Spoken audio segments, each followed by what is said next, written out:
रायगड़ा लोक महोत्सव चैती और पल्लीश्री मेला 2025 प्रति वर्ष भली चलित वर्ष डिसेम्बर 26 ठारू 30 तारिख पर्यंत 5 दिन धरी रायगड़ा जिला जीसीडी हाईस्कूल पड़ियाठे चैती और पल्लीश्री मेला 2025 आरंभ हो जाइछि।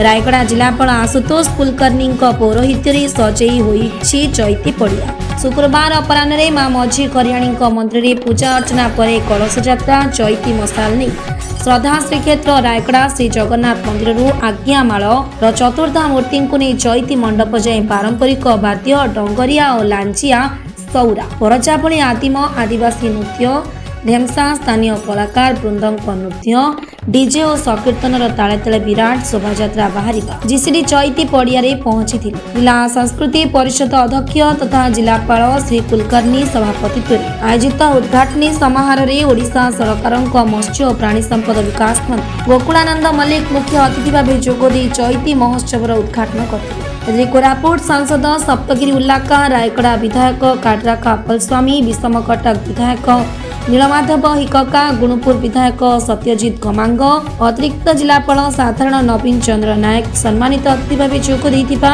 मिली। प्रथम सांस्कृतिक संध्यारे चैती मंचर विशेष आकर्षण रही ओडिशार सुनामधन्य कंठशिल्पी सुश्री अनन्या श्रीतम नंद तांको साथी संगीत नृत्य सांस्कृतिक कार्यक्रम परिवेषण करा जायतिला। विभिन्न प्रतियोगिता रे कृति हासिल करिथिबा छात्र छात्री माननकु पुरस्कार वितरण करा जायतिला। अतिथि माननकु उत्तरीय फटोचित्र देई संबर्धित करा जायतिला। आरंभ हे गेलानी आमे मां मझी प्रोसेशन आरंभ करछु मांकर आज्ञा आसी गेला आज महाप्रभु जगन्नाथ मंदिर पे जाइतिलु महाप्रभु भी आज्ञा आसी गेला से आम चलिकी आज जीसीडी पड़िया प्रतिष्ठित हेले महाप्रभु सुभद्रा और बलभद्र महादेव आमर माँ मझी किरण भी प्रतिष्ठा है मशाल ये प्रतिष्ठित है तो ये सब पूजा होकर आज पल्लीश्री मेला आउ चैती 2025 आरंभ हो जाए।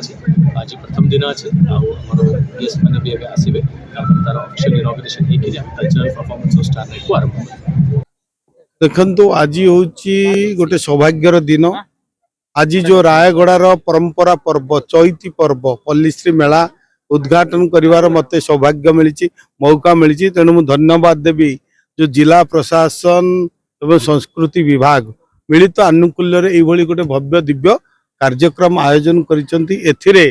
आमर आदिवासी भाई भौणी तथा रायगड़ा जिलार कला संस्कृति परंपरा को उज्जीवित करने आपको आग को नेवाई ये जो भव्य दिव्य आयोजन ए 300 रु अधिक स्टॉल होईची जो ग्रामांचल आदिवासी भाई भौणी माने लोक माने तांकर उत्पादित द्रव्य को एठे स्टॉल माध्यम बिक्री करिवार मध्य व्यवस्था होईची समस्तंकर गोटे बंधु मिलन होईची। तेणु ए रायगड़ा जिल्लार मध्य विकास करिबा पई सरकार प्रतिश्रुतिबद्ध।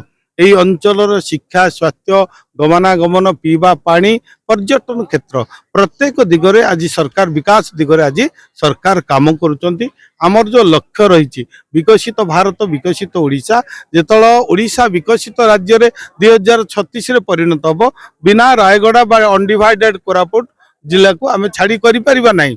तेणु प्रत्येक जिलार विकास में आज जो भाव धन्यवाद देवी प्रिय प्रधानमंत्री को जो आपनकर 6 lane highway national highway Gopalpur ठार जयपुर जोटा कि आपन को 9 रु 10 घंटा लगुच सेटा हो गला पर आपन को मात्र 3.5 घंटा रु 4 घंटा लगिवो माने समय मध्य बंचिबो एवं एथिरे इंडस्ट्री गुडा बढ़िबो कॉरिडोर जो इकोनॉमिक कॉरिडोर वृद्धि पाइबो पर्यटक माने मध्य अंचल को छुट्टी आसीबे।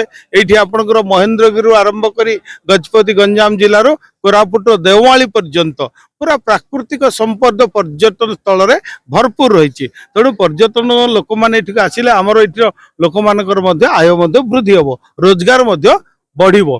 तेणु सबू दिग को आज सरकार शिक्षा स्वास्थ्य गमनागमन पर्यटन प्रत्येक दिग को आज सरकार ध्यान दौरान एवं रायगड़ा विकास आमे प्रतिश्रुतिबद्ध अच्छु। रायगड़ा जिला प्रतिनिधि संजय कुमार नाग रिपोर्ट फास्ट न्यूज ओडिशा।